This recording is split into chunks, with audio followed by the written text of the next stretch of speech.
Hey guys, it's Tim with Decoding Panels on the Codex Podcast. I'm bringing you another episode of From the Vault today, and I wanted to show you the books that I have set aside for Cgc grading or CBCS grading, whichever company you guys prefer to use. I think I'm going to go with CGC. Only because one or two of them are going to be used for resale, but the rest are going to be specifically for me to keep. So that way I have those in my collection. I have one book that's graded right now, and I will actually show that to you here in just a second. But it's a CBCS book, and it's Amazing Spider-Man number 351. I got that because Amazing Spider-Man number 351 was the first comic book that I ever bought with my own money. So I bought a copy of it. It's graded 9.8, and I'll show that to you here in just a second.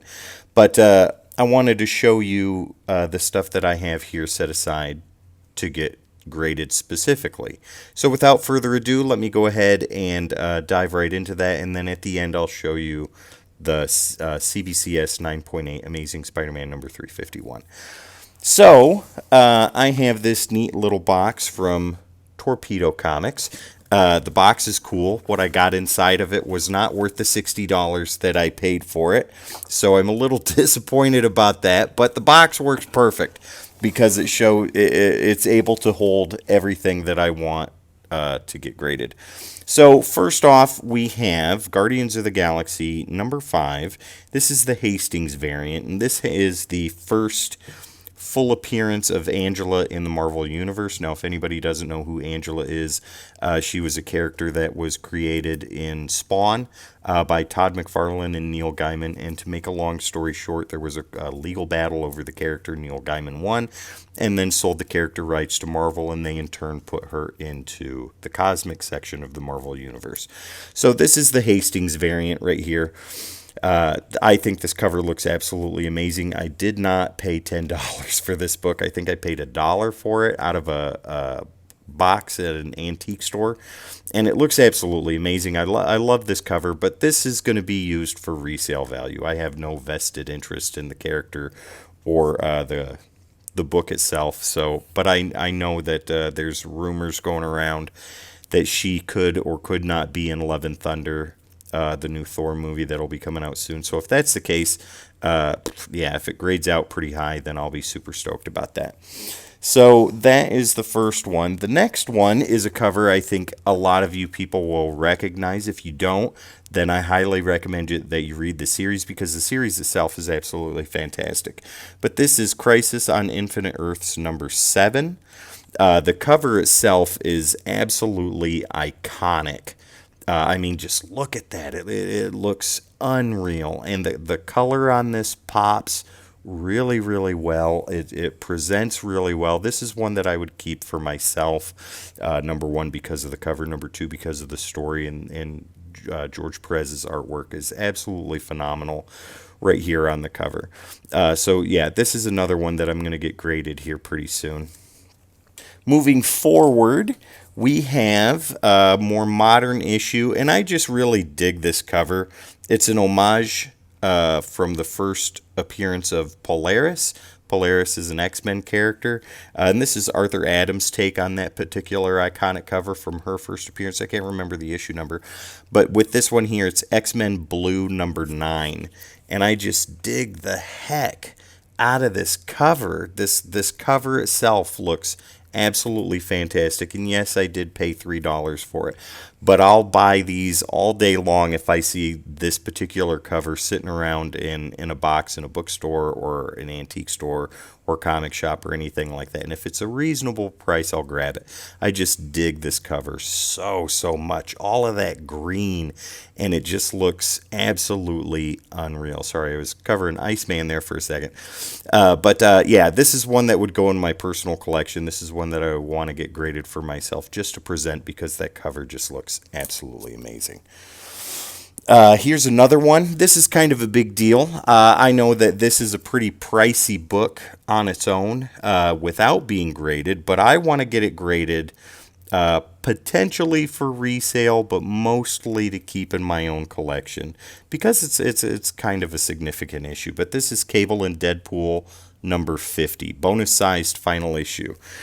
And when I showed this to Jamie not too long ago, he made a point to point out the little thing that's sticking off the back of Deadpool's head, and that's absolutely correct. That was something that that they had done there for a while, but that's gone now. But yeah, it was there, and it's cool. Just the cover alone looks cool. The issue itself is in very, very good condition. I am no professional grader, so I couldn't even begin to tell you what the grade would be for this. That's their job, not mine. So I'll let them do that. But this is a direct edition, so it's not newsstand. I don't care about that. Like I said, this will go for personal collection or potentially for resale, depending. Next is a series of covers from Artgerm, the artist that does a lot of cover artwork. I just really love his work. And I am trying to snag up as many covers that he's done that I like. And I want to get those graded because I think that they'll present very well too. So the first one here is Supergirl number 28. And I know that he did several covers of this in Supergirl in various outfits. And though this one isn't my favorite outfit for Supergirl, my favorite one is Supergirl from the 90s during the Death of Superman era and stuff like that. This still presents really well, and it still looks absolutely gorgeous. Look at that cover. That just looks amazing. That somebody could create something like this is absolutely mind-blowing to me. And I'm a big fan of his work, so this is a cover that I want to get done, and this will go in the personal collection because, once again, I think it'll present very well. But the next one I have, this one's my favorite. I dig the heck out of this one. This is X-Men number 1, Legacy number 645, and this is the variant cover for Marvel Girl. And guys, it just looks astounding. Look at that cover. I mean, the colors, everything, it just looks so beautiful to me, and I would love to have this to be able to present and to showcase and things like that. So this is definitely staying in the collection. Another Artgerm cover that I have here is Batgirl number 31. This is Artgerm's variant cover. I just dig this cover too. It just looks absolutely amazing. I think it captures the essence of what Batgirl is, especially during this time period and things like that. And I just love the outfit. I love the colors. I love the picture. It looks absolutely fantastic. So this is another one that I'd get graded too. Now, I think it needs to be said that as far as monetary value for specific comics and stuff like that, that's not something that I'm entirely concerned with. That doesn't mean anything to me. What does mean stuff to me is how I feel when I look at the cover, if I think the cover will present very well, if it's something that I want to enjoy and have other people enjoy too. That's what it means to me. As far as monetary value and stuff like that, I know those covers or those particular variants are only a couple of dollars, if that. But like I said, that doesn't matter to me. That's not why I'm getting these things graded. I'll pay the $30, $40, $50 or whatever it is per grade if it needs to be done to make sure that it gets the highest grade possible, obviously. But and I've said it 100 times that it presents, and that's what I want. That's what I want to be able to showcase. And so the last issue for Artgerm that we have here is Symbiote Spider-Man number 1, and this is the Gwen Stacy cover. Oh, it's so awesome. Gwen Stacy's one of my favorite girlfriends of Spider-Man, and I really dig this. Really dig the heck out of this.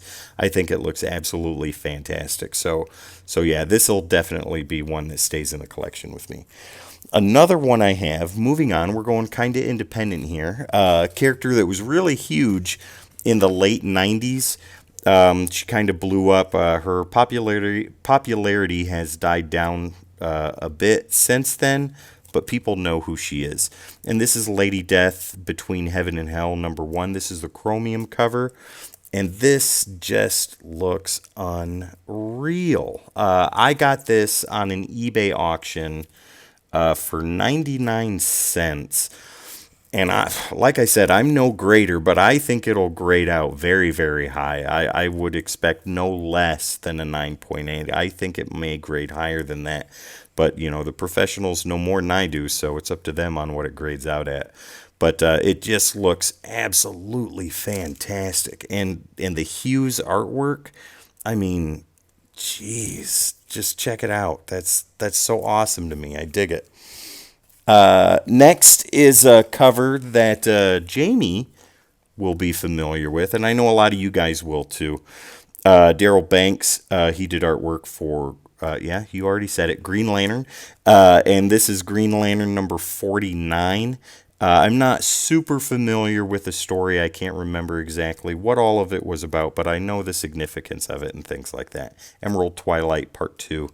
But the cover itself is iconic. I mean, just that right there looks unreal to me. This isn't something that I would resell. This is something that I want to keep for myself and keep into the collection and present because, I mean, it's this. It just looks absolutely fantastic. And it's a direct edition too, so all you newsstanders that only want the newsstand issues, you wouldn't want it anyway, so that's okay. But here we go. We've got an Amazing Spider-Man for you. This one is the first appearance of Clone Spider-Man, Ben Reilly. And this is issue number 149. Take a look at that. That's definitely staying in the collection. Anybody that knows knows that I'm a huge Spider-Man fan. Like Spider-Man and Moon Knight fight for the top position all the time. So yeah, this will definitely be sticking around. Amazing Spider-Man number 149. And no, I did not pay $15.99 for that either. So moving along, we're going to go back to independent for a little bit here. And this one's kind of cool. I dig this, and I got this out of a box that I bought. I bought a small 2 short stack box for I think about $50 or $75. I can't exactly remember, but this issue was in it, and I knew it was significant. I knew it was, but I didn't know how significant. So this is Teenage Mutant Ninja Turtles Adventures number 1. This is the first miniseries outside of Mirage when they went to Archie Comics. Look at that. That is unreal, and that's newsstand too. So that even makes it twice as cool. And the condition of this book is absolutely fantastic to me. It looks really well. This is something that I'm debating on keeping or resell. But we'll see when it comes back, depending upon what grade it gets. Whatever grade it gets, it won't matter to me. But yeah, this is definitely a cool book. My kids love this book, obviously, but yeah. So Ninja Turtles, Teenage Mutant Ninja Turtles Adventures, number 1 of 3. I have issue 2 floating around here somewhere. But yeah, that one's definitely getting graded. Staying with Independence for a short time. Everybody knows this. This, I believe, is the direct edition. It's not newsstand because it doesn't have the barcode on the front cover, so it's direct. But I'm okay with that because it's a comic book that all of you guys know, and this is Spawn number 1. So that'll definitely, this is staying in the collection because it's Spawn, it's McFarlane, and it'll present super awesome, and the colors pop on that. The colors look really fantastic, those reds and greens and dark blues and whites and things like that, and it just looks amazing. Plus, it's a piece of comic book history, so I'm cool with that too. So Spawn number 1, definitely going to get graded. Let's go back to Marvel for a short time here. This is a book, this one I've had since I was a kid. And for some reason I've managed to take care of it and protect it and make it look as awesome as it can be. And this is the silver variant for Spider-Man number 1. Sticking with McFarlane for a minute. This is the silver variant here. And issue number 1, it's direct too. I don't care about that. This is one that I'm definitely getting graded because it looks absolutely beautiful to me, and this is something that I want to be able to present onto my shelf and to show people. So yeah, that's definitely getting done too. Let's go ahead and move over to DC for a moment. This is Superman, the Man of Steel, number 18, the first appearance of Doomsday. And no, it is not first printing. This is the 5th printing. This is the DC Universe logo inside where the UPC would go. This looks absolutely amazing to me. It looks absolutely beautiful. This is something that I want to get done because my brother and I, my brother Joe, we were really big into this storyline back then, and his Superman is his favorite character. So, yeah, that's definitely getting done too. I mean, the Brayful work, it just looks absolutely phenomenal to me. Look at that, guys. It just looks amazing. Super, as a matter of fact. So yeah, that's getting done.